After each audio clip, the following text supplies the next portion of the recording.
Hola chicos, gracias por sintonizar Bitcorner Podcast, el primer podcast salvadoreño de Bitcoin donde entrevisto a líderes, pensadores, economistas, políticos, educadores en Bitcoin y mucho más. Recuerda que este podcast es un puente entre todas estas líderes, pensadores y que están trabajando en Bitcoin y nuestra comunidad hispanohablante. Así que si quieres apoyar el show, por favor no olvides suscribirte al canal y si te gusta este tipo de contenido, dale el botón de like para que puedas compartirlo y llegue a muchas más personas.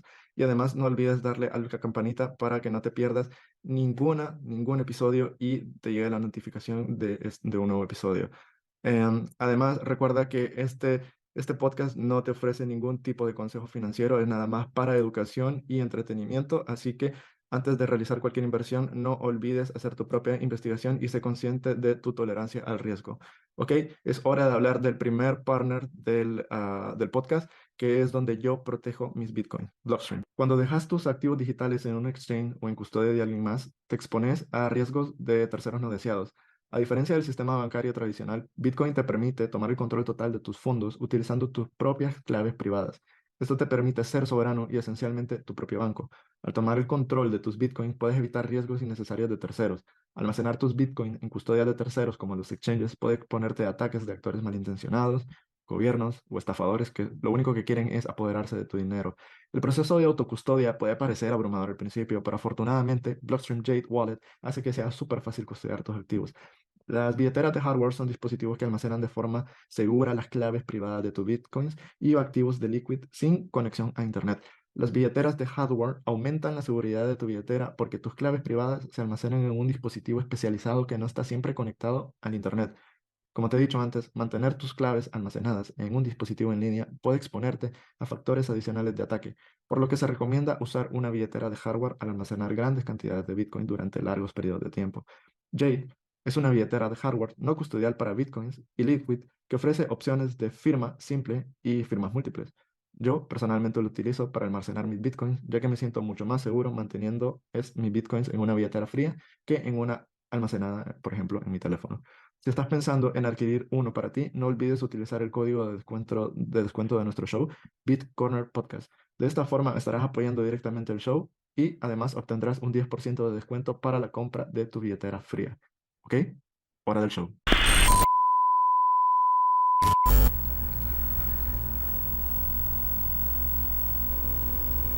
But I don't think the average person even knows what's going on with that. All I right. mean, and not only do they not know, they don't care. I don't have any friends who are, I mean, everybody who is a good friend of mine knows I'm all into this, and I've been saying the banks are going to fail for years. So maybe I've been like Chicken Little saying the sky's falling for too long. But I don't have anyone really bringing that up ever, except Bitcoiners.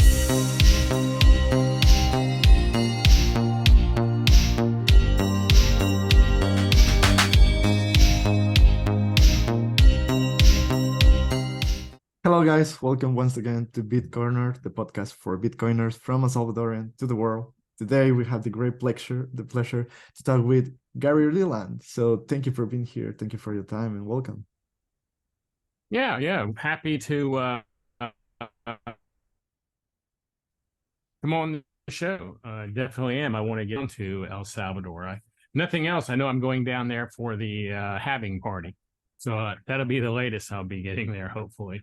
Wow, that's so cool. You will enjoy El Salvador. Have you never been there before? No, I haven't. Everybody I know that has gone, though, says how much they've enjoyed it. I haven't had anyone say anything, but it was great. So I'm looking forward to it completely. Well, we'll talk a little bit about El Salvador, but you will enjoy it. Not just El Sante, Bitcoin Beach, and San Salvador. It's where the Bitcoin adoption is basically the Bitcoin circular economy, but the other city that are in the way to be fully adopted Bitcoin. You will love the country. It's really beautiful. Yeah, I know I will. I know I will for sure. So, but you're in El Salvador. I mean, you're in Barcelona. Yeah, I live in Barcelona, but I was born and raised. Yeah. I was born and raised in El Salvador. My family is from Santa Ana, and I was born in San Salvador, and then I came here. Well, I'll be in Barcelona this summer in September, so maybe we'll run up in September in Yeah, Barcelona. absolutely. We will do a show then in person. That will be great. Yeah. Absolutely. Sure. That's a good news. So, Gary, maybe for the people that don't know you, could you introduce a little bit about yourself and talk a little bit about your background, and we will continue on. Sure. I'm just I've been around a long time, 68, so I'm a boomer, I guess. A lot of people call me, and my handle's kind of the Bitcoin boomer, but I founded the BitBlock Boom Bitcoin conference. This is going into its 6th year in Austin, Texas. That's what most people in Bitcoin know me for, is the BitBlock Boom conference. It's a Bitcoin Maximalist conference. So it's not a Bitcoin conference, it's Bitcoin Maximalist conference. So, it's just about Bitcoin. Yeah, I think most Bitcoin conferences, as long as you deal in Bitcoin, you can be there. You could be doing a lot of other things, but my conference is for Bitcoin. So it's like we don't have exchanges as sponsors, for instance, because 99% what an exchange does is shitcoin. So Absolutely. I mean, so they can't be a sponsor. They got way too many shitcoins to be at BitBlock Boom. But BitBlock Boom's in Austin. Like I said, it's our 6th year. We didn't shut down for COVID. We had one even during COVID, so that technically made us the longest running Bitcoin conference because everybody else stopped, that year. So we technically had the longest running Bitcoin conference because the year we kept going. So, no, the dates of the conference is in August, right? I think it's in Austin, Texas. No, but the date 27th? No, 24th? Yeah, it's like the 24th through the 28th, I think. Okay. Thursday, Friday, Saturday, Sunday. The last Thursday, Friday, Saturday, Sunday in August. I think 24th through the 28th. We have a lot of events we put on, dinners, parties, blah, blah, blah. But it's turned out to be one of the staples, on the list that most people, if they're Bitcoiners, want to attend. And if anyone is interested in finding out more about it, just go to bitblockboom.com. And if you're interested in coming, use the code Gary, and that'll give you an extra discount, GARY. But that's what I'm mostly known for in the Bitcoin space. I started e-commerce in 96 with my first e-commerce site. When everybody said I was stupid, people wouldn't buy stuff on the internet. And I said, well, I would buy stuff on the internet. I know people were selling stuff on the internet, but most people weren't really even aware what the internet was yet, much less selling stuff. There were no Amazon or so. No. It was a lot easier to sell stuff back then. Yeah. You could, my first site was a wallpaper website that, like the paper that goes on your walls, you decorate with. And to be number one, I think back then the big search engines were Hotbot and InfoSeek. You type on the bottom, you'd have a white background. So I type on the bottom under all the words, the word wallpaper, like 100 times, and I'd be number one. And I look, and if I was number 2, I just add another 100, and I'd move back up to number 1. So SEO was pretty easy back in the day. You just had to have the word on the website a lot of times. That's awesome. My biggest competitor was wallpaper screens, backgrounds for your computer. That was my biggest competitor. Then I started podcasting in 2004, and everybody said, that podcasting, that's stupid. No one's going to listen to those. Everybody's got a radio in their car. And I said, well, I would listen to it, so I'm going to do it. And I ended up going into the Podcast Hall of Fame as one of the first 50 podcasters. Oh, wow. And I felt like when I got into Bitcoin, I was kind of late, but getting in 2017. But during my promotion also. Well, now that I understand Bitcoin, I feel that everybody's still early. Even if you get in today, you're early. Yeah, absolutely. But everybody told me I was stupid to do that. That was just made up internet money, So I'm used to being told I'm stupid, and I guess I'm bullheaded. I just do it anyway. Wow. That's the short brief of it. All right, perfect. No, but it's never too late to understand Bitcoin. That's definitely one thing. And actually, I'm glad they're from my promotion too, because I first heard about Bitcoin in university, and then I put it on the side for a while because I understood it. I studied it in my career. One of the topics was blockchain, and it was kind of related, so I didn't like that much. But then back a few years later, I talked about Bitcoin with my sister and my dad, and both they have way different careers. I'm an engineer. My sister is from finance, and my dad is a doctor. So, and the three of us were like right into Bitcoin and came from different point of views. That's what hit to me, and I was like, there's something in here, and that's what brought me back to Bitcoin in 2017. So, yeah, actually, they orange pill me, That's good. Yeah, absolutely. Because normally it's the other way around, and I'm glad that one of the person that actually fully orange pill was my dad. He's not that maxi, but he's a defender of Bitcoin. He gets it, and so. Well, that is kind of unusual. Your dad would orange pill you. Yeah, exactly. That's the one thing. So, and then Saifuddin made a really awesome job also explaining the history of money. So, yeah. And I see that I'm looking the website, the BitBlock Boom. I see that you're going to have really awesome Bitcoiners like Jimmy Son and Natalie Brunel that were here also in the podcast. You're going to. Yeah, we have a big lineup there. We really do. We have quite a lineup there, and BitBlock Boom does everything on one stage. We don't break it up into a lot of different stages because some people do 2, 3, 4 stages of people, and then you're going, I want to see Jimmy and I want to see Natalie, and they're both at the same time, maybe. So you got to decide. This way, you get to see everybody. That's cool. That's why you also have more days, right? Like 4 days in a row. Yeah. I think. Well, so one day of workshops, or half day. Thursday's half day of workshops. Friday's a full day conference day of speakers, one after another. Saturday's a full conference day of speakers, one after another. And Sunday really is just it's really over Sunday, but we do a brunch Sunday morning because a lot of people's flights aren't until later in the afternoon, and that way, and they want to get some more networking in. They don't want to just sit in their hotel room. Yeah, so absolutely. We have a Bitcoin brunch so people can come and eat breakfast, drink some coffee or whatever, and sit around and talk about Bitcoin for a few more hours before they head back out. Wow, that's awesome. And speaking about Bitcoin, can you share with our audience a little bit about your rabbit hole journey, and if you had several aha moments, or if you had one aha moment, when was the time that you click and you said, "Aha, this is something way different than the other shitcoins"? I had been told about Bitcoin back several years before I was orange pilled, but the person who was describing it to me described it as online stocks. And I wasn't interested in that at all, finding about online stocks. So every time I see him, I give him a hard time for, he probably cost me millions of dollars, by telling me it was online stocks. And he goes, well, I thought you'd understand that being an old guy. I'm going, well, yeah, that was stupid. But when I finally got into it, I was speaking at a conference about podcasting, I think. And I was walking down the hall, and some friends of mine were talking about Bitcoin. And they were all talking, and I came in halfway in the conversation, and all my friends left except the guy who was explaining Bitcoin. And I asked them, I said, hey, I'm interested in what you had to say, because he described Bitcoin as an internet protocol.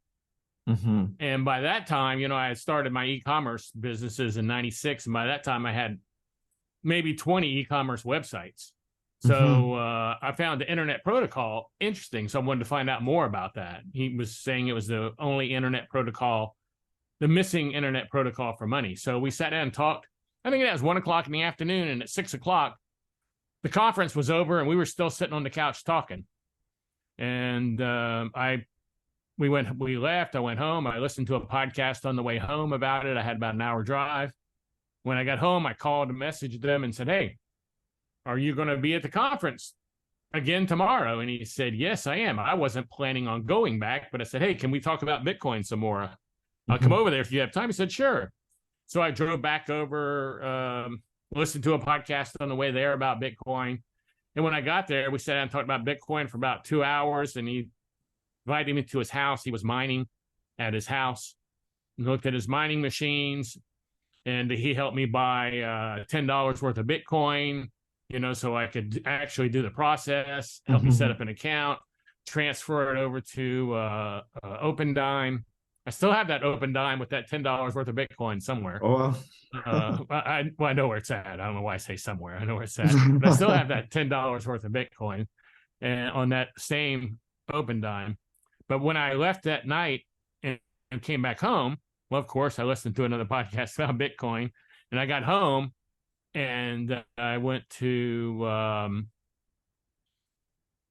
can't even remember where I went. I can't think of the name of where I went. But anyway, I went online and started buying Bitcoin, in pretty good amounts because I was, I understood it. I mean, we talked about it so long and it just needed to be explained to me and something I understood. And online stocks, I don't think it's hard to understand online stocks, but I just didn't care about online stocks. Yeah. But when I heard internet protocol, it sounds stupid to say, but I don't hear many people say that, but I guess I was so involved with building e-commerce sites at that time that piqued my ear.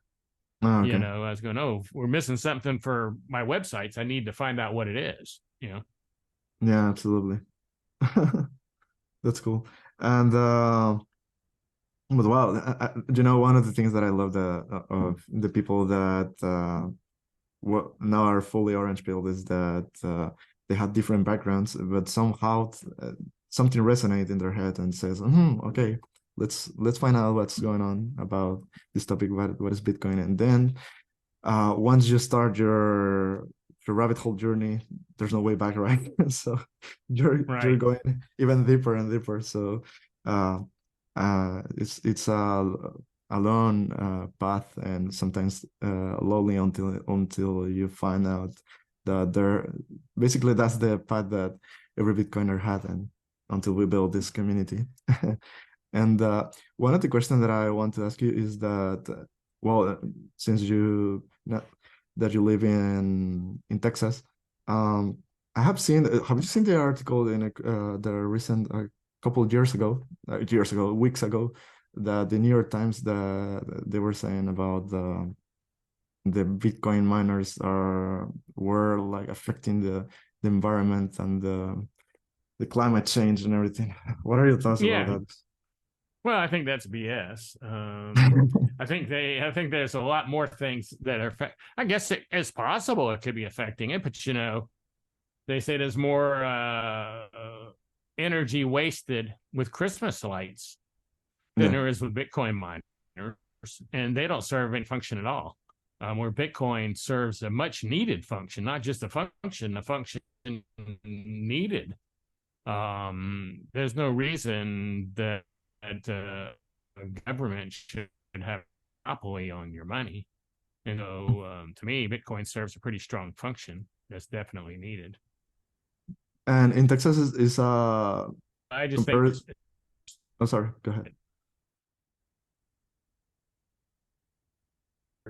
And a lot of the Bitcoin mining down here in Texas is starting to be done with, they're really starting to move into the world of using flare gas, since we have so many wells here. And that's if you're familiar with mining or oil drilling or gas drilling, you see a lot of times them burning that stuff off into the atmosphere, which is definitely not good for the environment, burning that gas off into the atmosphere.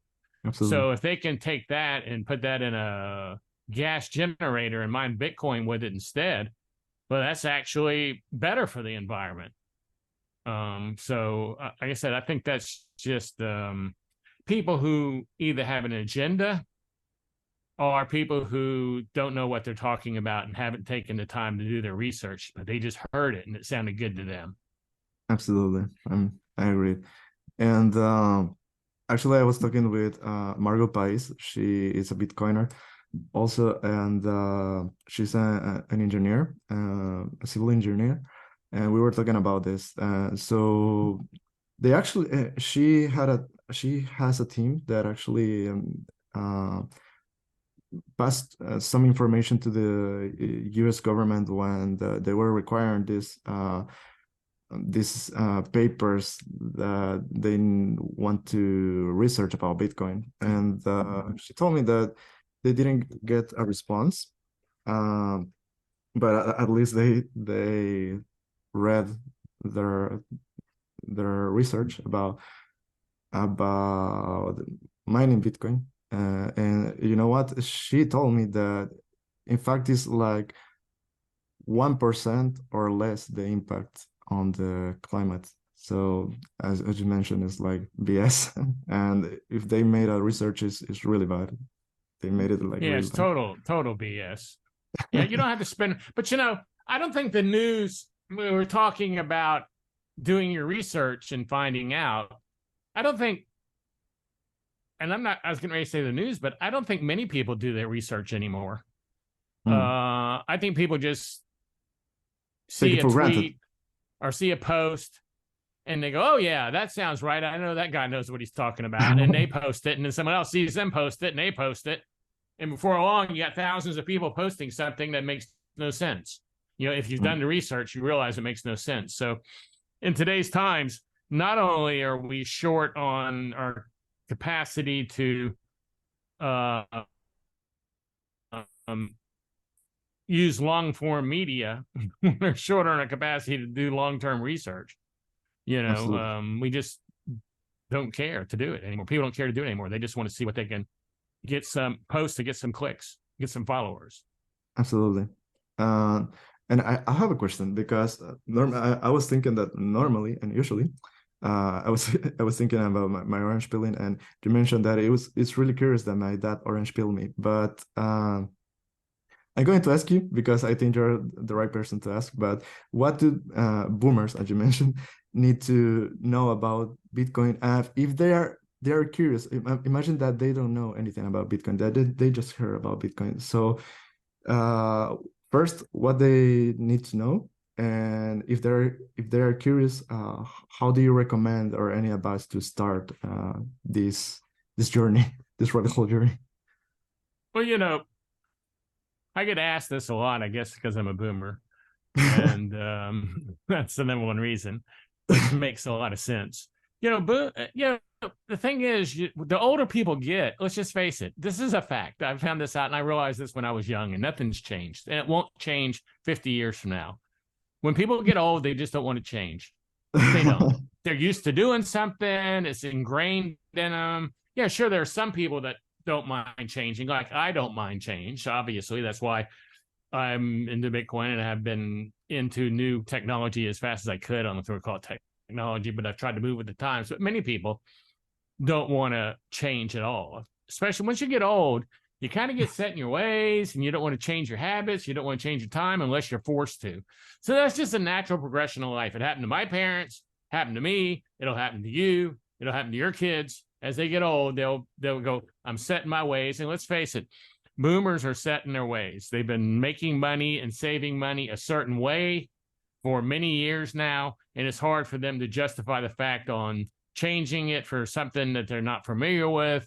And if you've been saving money your whole life, you really just don't want to throw it into something you don't know anything about. And take a chance on it. It's like, to them, it's like going to Vegas and spinning the crap wheel. They just don't want to do it. So the main thing is that the two things I say about that is, number one, is you need to get them just to put a little bit in there. Buy $10 a week, $20 a week, $100 a week, whatever they can afford, and they won't miss if it went to zero. They say, hey, I can afford $10 a week. Well, fine, let's do it. That's a couple packs of cigarettes. Hell, it might be a whole pack where you're at. I don't know what cigarettes are. It's almost a whole pack here. But I have found from experience, if you can get someone to do that, and we're going to use the $10 amount, if you can get, no matter how old they are, if you can get them to say, hey, I could afford $10, it wouldn't affect me at all, my lifestyle. And you can get them to start dollar cost averaging, where they're just buying it automatically.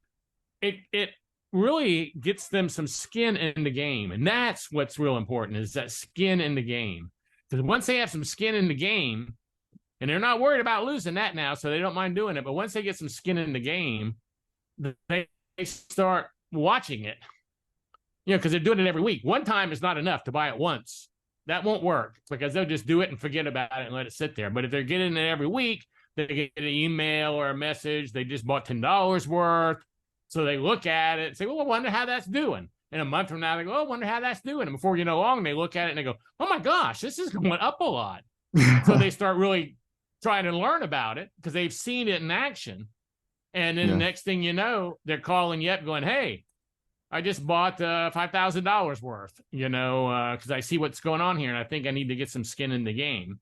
So to me, I don't know if that's what they need to know, but they need to get some skin in the game because then they'll learn the rest. No matter how much you talk to them till you're blue in the face, if you can't get that skin in the game, your chances are really much slimmer than if you can get them just to buy a little bit on a regular basis. Even if it's $5 a week or $5 a month, they can get some skin in the game on a regular business. They're going to get orange pilled most of the time. So that's the thing. And also another big point to make, if you're trying to orange pill boomer, or I guess the boomers are the top of the heap now. I don't think the greatest generation or whatever the hell they call the people older than me, I don't think any of those cats are around. If they are, they're probably using a drool cup. They probably can't really talk much. But another thing to realize is that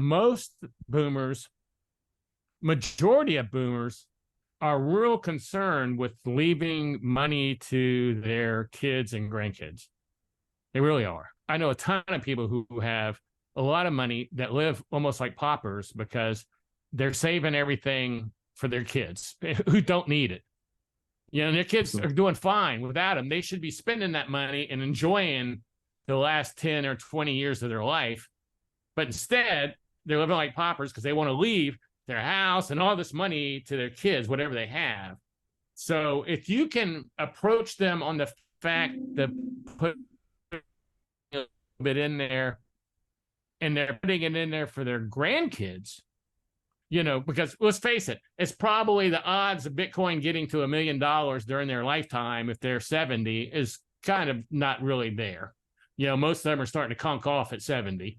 So, but if you can convince them, talk to them about how they're investing in investing that much, or dollar cost averaging that much so they can leave it to their grandkids, who by the time their grandkids are 25, if their grandkids 5, and by the time their grandkids 25, it could be worth $1 million. Yeah, that's true. So they're happy for that suggestion. That's a suggestion they'll go with.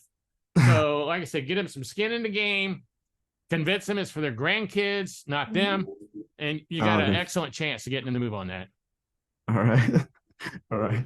So just say that is a good way is to touch the nerve to them. Yeah, the grandkids will do it. They want, like I said, they love leaving money. If they have no wealth, then they're probably not buying much Bitcoin in it. But I found even people with just a small amount of money still are concerned. Whether they have a lot or a little, most people are concerned with leaving money or wealth or something for their ancestors to make life better for them. That's just, maybe that's a genetic thing that we all want to help out our lineage. Absolutely. But the majority of people, no matter what their wealth is, would like to leave something for their kids and grandkids to make it easier for them. And so, like I said, if you can tell them by the time their grandkids grow up, it'll be worth $1 million possibly, and they're only paying, a much smaller amount than that, they probably would jump on board and start buying some. Yeah, absolutely. Yeah, I think that I agree. I think that is a good approach. And changes a little bit the subject, but I'm really curious because and especially when my guest is from the United States, I really want to know your point of view because you live there. But actually, this is one of the things that I was talking a few weeks ago with Natalie Smolensky. That I want to know your point of view about what's going on with the banks right now, because she told me that it's way different than what happened in 2008. Because in 2008, people were furious with banks, but now people are starting to realize that the banks are not the problem. They are not the source of the problem. It's the state.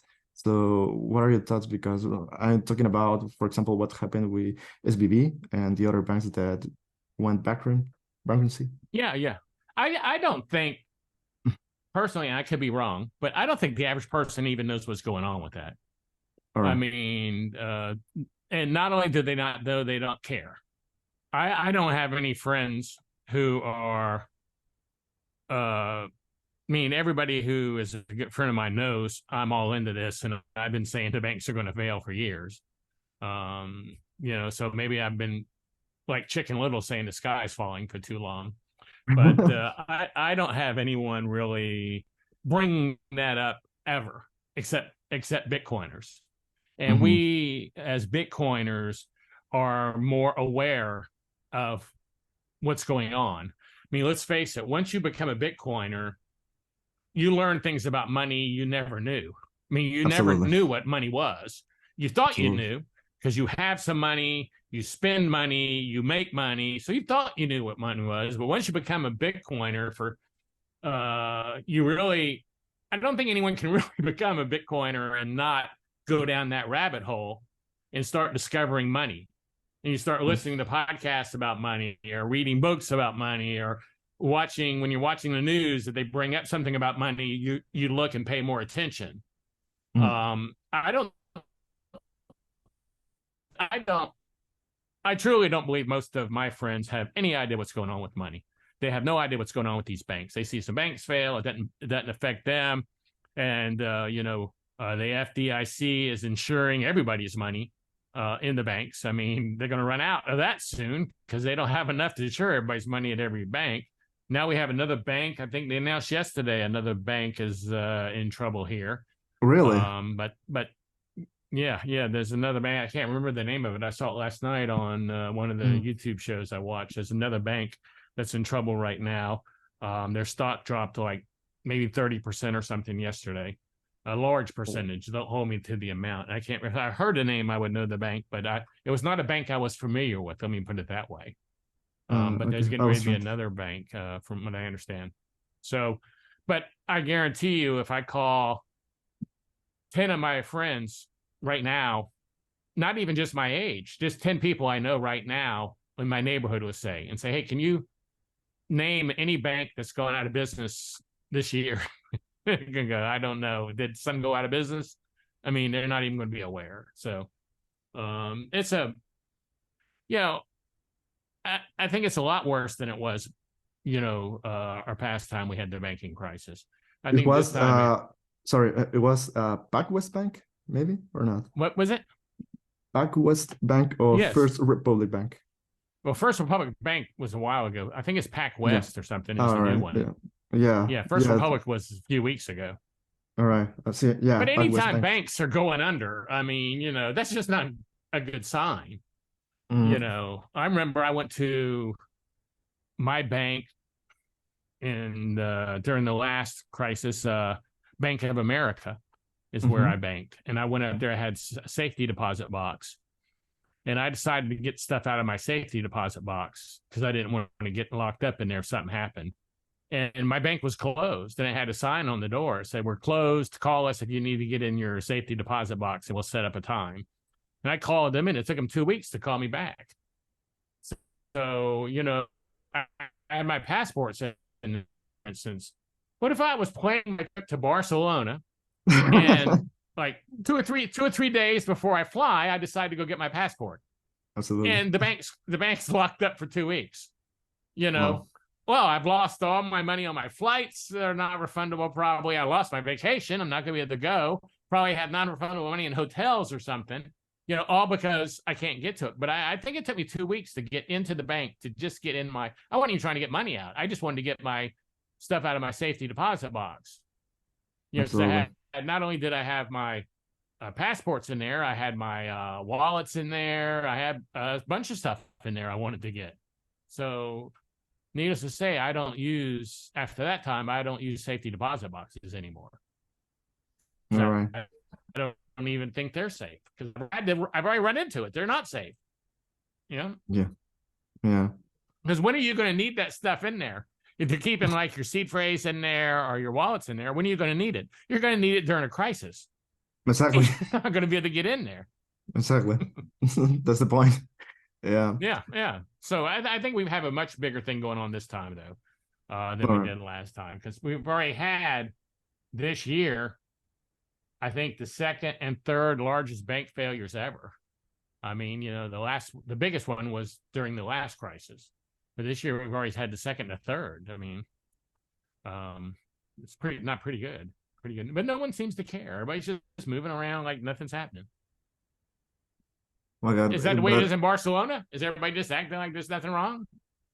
yeah, actually, it's, I mean, Huh? kind of this, it's kind of the same thing, but here's the thing that, well, I can give you an example but it's very specific. It's very from here, from this city, not from Spain, but most of the CPI of Spain comes from Barcelona because this is one of the most touristic cities, I think, in Europe, and so the economy here is stable somehow, because every year we have a lot of tourism. But then you see other parts of other cities in Europe, and they are struggling with the crisis. Even here, the prices. I think you see it if you live here, but now if you are a tourist, because the prices of foods are high, the well, basic needs are high,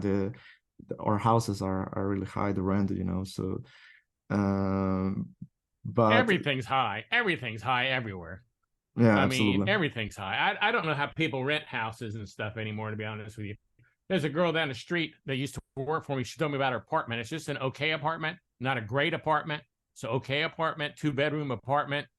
And she's renting it for almost as much as I bought my 5-bedroom, 5-bathroom with a pool house just 20 years ago. And Mm-hmm. she's renting a 2-bedroom apartment for almost the same Mm-hmm. amount of money. Mm-hmm. I mean, that's great. When I heard how much she was paying, I was like, I thought I'd heard her wrong.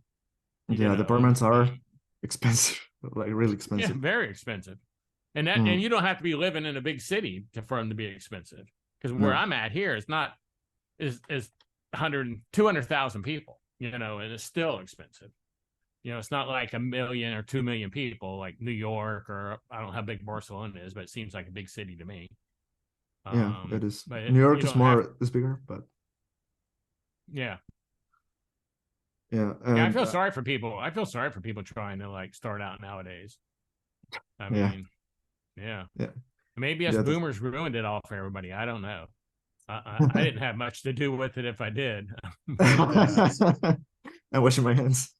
No, just yeah, kidding. but I probably took advantage of any opportunities that were made available. Yeah, I think Yeah, the boomers probably did. They probably made it easier for themselves. There's a big group of people going through the economy here in the U.S., so I'm sure they didn't make laws or change rules to make it harder for them to succeed. So absolutely. yeah, But they probably did screw it up for everybody. yeah, that's why, well, we have one solution and we have to take the chance, and it's Bitcoin, That is the main thing, Yeah, that yeah, that's the way to there is fight. something out to help us. Mm. But we need more education. That's why it's important. For And sure. one of the thing, another thing that I want to ask you, because I love history, and one of the things that I actually also asked to Natalie Smolensky, well, she made like a small masterclass of Bretton Woods here, about Bretton Woods 1, 2, and she talked about that we're entering to Bretton Woods 3. So I want to know your opinion. Do you think that Bitcoin will become a global reserve asset like it was the gold in Bretton Woods 1 I in the don't future? know. That's a good question. I don't think that'll happen. But yeah, I think maybe some countries may. I don't think the United States will anytime soon. But I think that's a point that I probably don't do much thinking about because of my age. By the time that does happen, I probably will be in a nursing home, or I'll probably have a house person to take care of me in my bed. I mean, I think that's going to be so far off that it's not going to be something I need to worry about. So I don't think real gold's ever going to come back.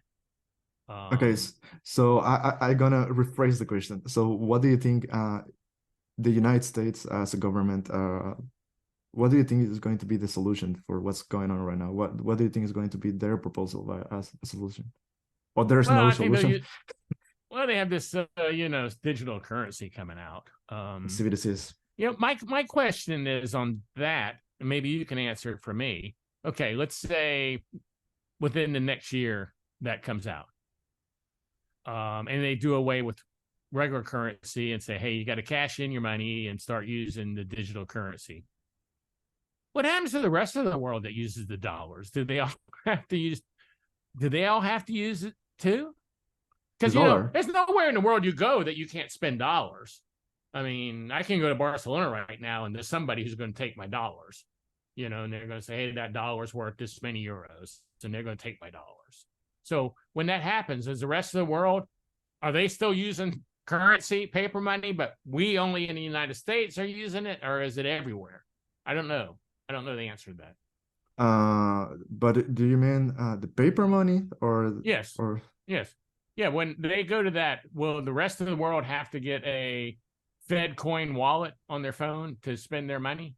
Because, like, for instance, some countries, maybe Jamaica, for instance, I'm not sure about this, but some countries, their money is the US dollar. That is their currency they use. So when this happens, does that mean that whole country also has to use the Fed coin? I'm saying, because many countries, that's their currency for the country is the US dollar. Actually, it's a good question. Yeah, that's what I don't understand. Does the Fed coin is only for people if you're living in the US and the rest of the world can use paper money? Or is it like the whole world almost have to go to, or half the world, or however many countries use the dollar? Do they all have to go to the Fed coin? To the CBDCs? Like El Salvador used the dollar at one point, didn't they? We still use the dollar. Yeah. So is that dollar still going to be floating around in El Salvador and being used? Or are they going to have to throw those away and get Fed coin? That's a good question. Well, but let me give you a couple examples of what I think. So one of the things, for example, I'm going from the countries that are in crisis and that I have friends. So because they gave me some example. For example, I have friends from Argentina. The inflation there is like 100% or 102%. Yeah, it's off the hook. Yeah, exactly. So they start using or saving their money by buying dollars. But the thing is that last month they went out of dollars. They don't have any more dollars. So, but before that happened, I didn't think you could buy. I didn't think you could buy dollars in Argentina. No, right now you can't. Okay. Not anymore. So they are switching to an alternative, and it's not Bitcoin. They are using the stable coins, USDT, for example. Why? They told me because there's not like volatility, and I tried to explain them the terms of volatility. You use the circular economy of Bitcoin. But they need like a solution right now. So for them, because they are desperate and somehow this is the way. And so they're using that way. And they use their currency just to pay taxes or the bills, but the bills that are related with the government. So, or right. The light, electricity, water, whatever. But they aren't keeping their wealth in the dollars. Exactly. And then in the case of El Salvador, yeah, sure, we could, Najib Kelly could have said like, yeah, let's do a CBDC, I don't know, a digital colon that it was our currency, the colon in the past before we adopted the dollars.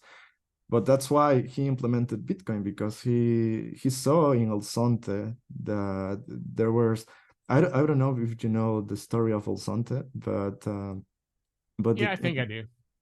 All right. So what happened in El Sonte, Kelly saw it, and he also was a Bitcoiner. So he thought, okay, this is a better solution than make a digital currency, right? So in our case, that's the solution, to use Bitcoin. And even we have Chivo wallet that is government wallet that requires KYC. The thing is that in El Salvador, you're not forced to use the Chivo wallet. You can use whatever wallet that doesn't require KYC, you know. But if you have Bitcoins, you can use Bitcoin. If you want to pay it with dollars, you can pay it with dollars. And I think here in Europe, for example, they're trying to make their own CBDCs. So we're not back anymore from dollars. We are back from thin air, just like the dollar. So I saw that in UK, you can't spend more than, I think UK it was, you can't spend more than 1,000 in cash. Really? Yeah, I saw that last week. I think it was in UK. If you spend more than 1,000 in cash, it's against the law, or you got to report it or something. Could be, because in other places, for example, in Switzerland and in Sweden, like a couple of years ago, even before COVID happened, they're starting to use digital currency. I mean, they started to pay not in paper. I mean, with credit cards and debit cards. So yeah, and then there's only a couple of banks where you can cash in if you do get some cash. Yeah. And only, so it's not like you can go to any bank and say, hey, let me deposit this money. There's certain banks you can go to. It's limited. Yeah, absolutely. But I saw interviews with people from that country, and they were like, why would I want that paper money? I don't even want it. I wouldn't even know what to do with it. Whenever I get some, I just throw it in the trash. I don't know what to do with it. Absolutely. So I don't know why they would accept it if they just throw it in the trash. Yeah. So yeah, I don't know. It's a really good question. That's why I always like to ask, especially, I don't know, people that lives in the States, because you know, you made Bretton Woods, so that's why I was interested in your thoughts about. Yeah, like I said, I really can't tell you. I'm sure that you've got a good point there. I just don't really have an answer for that because I haven't done a lot of thinking. I don't think anything's going to happen soon. I don't think the dollar's disappearing tomorrow. Let me put it that way. I think the dollar is going to be here for a long time. It's too many of them in too many areas to just disappear overnight. I mean, absolutely. And I'm curious, what is I don't know if you have ever thought about it, but what has Bitcoin contributed the most in your life? Have you thought about it? I'm not sure if I understand the question. That if you have to think some highlights that since you were in this rabbit hole journey, what are the most important things that Bitcoin contribute in your life? Like, for example, in my case, was to really understand the concept of money and why the governments are so run, and how the banks works. Yeah, I agree with that. We spoke about it a minute ago. I think everybody finds that out who goes into Bitcoin with any. I mean, if you just buy some Bitcoin and hold it and never, buy any more, you probably don't. But if you really go down the rabbit hole, of course, that's a biggie deal. But, I would actually have to say the biggest thing to me is, may sound stupid to say, but the amount of friends I have made in the world of Bitcoin. I mean, there's not too many places in the world I can't go and post, hey, does anyone want to meet up and have a cup of coffee and talk about Bitcoin, that I don't have some people that reply and goes, hey, I'd love to meet you, Gary, or something. Like you even said a minute ago when I was in Barcelona, let's do a show. I mean, I have someone who in Portugal, in Lisbon, I met this girl. I was at this small mining conference. We started the story. I was at a small mining conference about a month ago, and this student there comes running up to me. She's about 20, and I'm just walking down the hallway, and I go, she goes, excuse me, are you Gary Leland? And I said, yeah, I am. And she goes, I'm so-and-so from Portugal. And I said, oh, nice to meet you. And she goes, my mom is a big fan of yours. And I said, oh, okay. I'm surprised you know who I am. You're only 20. And she goes, would you mind if I took a picture with you and send it to her? And I said, sure. So she took a picture to send to her mom, and I said, well, I'm going to be in Portugal. I'm going to be in Lisbon. And she goes, oh, she lives like an hour from Lisbon. And next thing I know, this person who has very interesting person to meet, I would like to meet her wherever I was, messages me and says, hey, I live outside of Portugal. I would love when you're here to have coffee with you or something.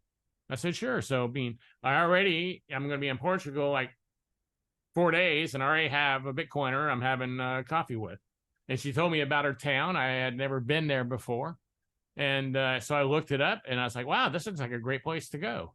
So I plan on going to where she's at. Matter of fact, spending a day and having coffee with her. So I would say that's the biggest thing that is anywhere I go, I know a lot of people. Like in Miami next week is the big Bitcoin conference. Absolutely. And so I get up pretty early. That's just something old people do. Our sleep is screwed, you know. Maybe it's just because we aren't active enough. I don't know. I walk a couple miles every day, so I feel I'm kind of active, but maybe we're not active enough, so we don't need as much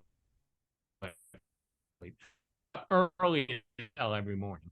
So whenever I go to Prince, I plan a coffee for the morning, you know, because I'm going to be up. I mean, I'm going to be drinking coffee. Might as well go to a coffee shop and talk about Bitcoin. So on Friday and Saturday morning next week at the Bitcoin conference at 8 o'clock in the morning, both mornings, I posted a meetup to join me for coffee. Well, morning, I think 150 people have already signed up to come have a cup of coffee with me. So, like I said, just knowing all the people, and I know so many great people. I know Michael Saylor now. I know Max Kaiser, and I mean, I know so many great people that I've met because of this journey that I would have never met otherwise. You know, so Absolutely. that would be my number one thing is the friendships and the people I've gotten to know. And I think that's really more important at a point in life. You know, when you have no money, you know, that's real important to most people to get some money. But once you get some money, then to some people, I guess it's more important to keep getting more. But I think the average person, once you get some, then it's relationships and experiences. You know, like what my kids, when they give me presents, I'd rather go out to eat with them or go to a baseball game with them or do something like that than have a present, you know. So I think experiences and people are really the most important things. Absolutely. Yeah, that's right. I totally agree. And as you mentioned, actually, since I started this podcast, I have met everyone. It's an amazing people, and you meet great people too. They're pretty much Bitcoiners are pretty much great people. I mean, they all have the same goal, and they all are pretty straight shooters with each other. And you know, if a Bitcoiner tells me I mailed him something and he didn't get it, I believe him. Because I've never had one that I think has ever said, "Oh, I was going to scam Gary and say I didn't get something and get another one for free." So, yeah, Bitcoiners are good people all on now. Can't say that about shitcoiners necessarily. They have a different attitude in life. They're just out to make money. Where I think Bitcoiners, I think the average Bitcoiner, like I said, I know they want to make money. Everybody does. I mean, let's just face it. 90% of the people want to make money, but I think Bitcoiners want to make money, but they see that they can help change the world. So that plays a big part too. Yeah, I want to make some money. Maybe I want to spend that money. Maybe I want to leave that money to my kids, but I can also be part of changing the world, where I think shitcoiners just want to make some money. Exactly. They don't care about that change in the world part. They're going, that's all bullshit. I just want to make some money. So that's the difference between a shitcoiner and a Bitcoiner. Absolutely. Yeah, I totally agree. And that's the thing that we want to change the world because we have seen because of Bitcoin all the failures that have the human history, I think, because we have done it pretty bad in this past years and conscious in our time. So I think we're going to start wrap it up. So maybe I will ask you 2 more questions if that's okay. And one of them is imagine, because this is the first season of the podcast, and imagine that there are newbies, people that are starting to their journey and their rabbit hole journey about Bitcoin. So if you can explain them, what are the benefits of using Bitcoin compared to we call it the fiat money, but the traditional currency system, basically. Well, the biggest benefit is that no one can tell you what to do with your money. I mean, if you want to buy something, I don't think it's, unless I'm buying something to harm someone else, I don't think anyone has the right to tell me what I can buy and what I can't buy personally. I mean, if I want to spend my money on something, I shouldn't have to get approval. If I want to go down to the bank and pull out a certain amount of money, they might ask me what I want the money for, actually. Why do you want to pull $10,000 out of your account? What are you going to do with this? Well, it's none of your business what I'm going to do with it. Well, I shouldn't even be asked. No one should even ask me what I'm going to do with it. It's my money. And the bank only has so much money on hand. What happens is they want to go pull out more than they have on hand. I mean, they don't have all the money everybody's ever deposited there sitting in the bank in cash. I mean, I don't know what the cash is, but the same story goes back to the Bank of America story I told earlier. When COVID hit, I told my wife, I said, hey, you may want to go down and get 10 grand out of there just to have some cash around here. And she went and they said, well, we can't give you 10 grand. We can only give you $3,000. My wife was like, what? It's my money. Yeah, it's my money. That's what she said. And technically, I don't think it is your money once you put it in the bank. But yeah, exactly. She was like, that's why I said, well, that's all you can have. You can come back tomorrow and get another 3, or maybe it'll be more, maybe it'll be less tomorrow. I don't know, but you can have 3 today. So she took the 3 and came home and told me that. And I was not surprised at all. So that's another reason that Bitcoin's good. I mean, if there really is a problem that arises with the banking system, well, you're not going to be able to get your money anyway. So it's a lot better to already have control of it. So, the problem is most people today in the world are used to using banks, and they're used to having someone take care of them and their money. They're not used to being their own bank, and being your own bank is a great power. But as Voltaire said, with great power comes great responsibility. And most people are not prepared to take that responsibility of putting money in their own wallet, of making sure it's secure, and doing these steps necessary to be your own bank. Because like I said, that's a great power, being your own bank. People just don't realize it, and they're unprepared for that power, because it is a responsibility that comes with that power. So those are the reasons people should start dealing in Bitcoin. It's your money. You can do what you want with it, and you have it when you need it. All right. Perfect. All right. And I think my last question is, we're starting, as you mentioned, the season of conference. So which conference are you planning to go this year? Besides the BitBlock Boom? I'll be at BitBlock Boom for sure. Yeah, that's matter of fact, when that's over, that's why we go to Europe for a vacation. I need a break after that week. But I'll be at Miami next week. That's not my favorite conference by far, but I do see a lot of friends there, and it's a good opportunity. They have a lot of sponsors and stuff, and it gives me an opportunity to approach sponsors about coming to BitBlock Boom. So I definitely be at that. I like Pacific Bitcoin's a good conference. The guys at Swan have done a good job out there. I was there last year, and they did a great job. That was for their first year. They did a great conference. And that's in the end of, it's in October, I think. Yeah, I think it's in October. Amsterdam? No. No.